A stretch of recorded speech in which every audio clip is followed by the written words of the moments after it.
Do you fall into that camp for hyperinflation? Hyperinflation is a strong, hyperbole, and it gets people all worked up. Look, we're definitely in the inflation camp. I mean, as you remember, Joe, over a year ago, we were talking about inflation before it was fashionable, and we're now seeing that, right? And the market's digested. Is it stagflation? The stagflation is another hyperbole people like to latch onto. Look, we're in a reflationary world after 20 plus years of disinflation. That's a different investment environment, okay? And so you need to have things that are levered to higher rates, higher inflation, like financials, like I just talked about a minute ago, like some of the commodity sectors, which have done well here. But it doesn't mean you can't, you have to abandon growth stocks. You have to abandon stocks altogether. It just means you have to be much more attendant to valuation, which we're trying to do within our portfolio construction. So, the bottom line is we have inflation. It's here to stay. We think it's going to be more persistent.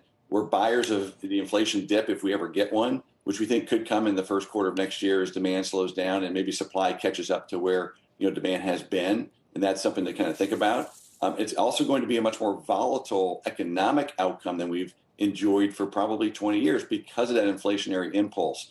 Hyperinflation, that's not something we're propagating right now at all. It's more of just that we're going from a disinflationary world to a more inflationary world that's more persistent, and that has implications for asset prices across the board. Mike, do you ever think we'll have a secular bear market again? And if we were going to look for a reason why we might get into that period, you would think that multi-decade lows in interest rates, that the lows are probably in now, so that's headed up. Reflation after decades of no inflation, now that's headed up. Would you ever make that forecast that there's going to be a multi-year sort of not a great time to be in the stock market? Is that now, or we're never going to have a secular bear market again? That's a great question, Joe. I'm glad you asked it. We do not think we're entering a secular bear market yet. Will we have another one? Of course. What's the timetable on that? I mean, your guess is as good as mine, but we try to do that, as part of our job. I would gather it's probably middle part of this decade, as this expansion runs out of gas.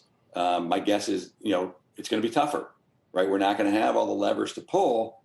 Monetary policy has kind of run its course, we think.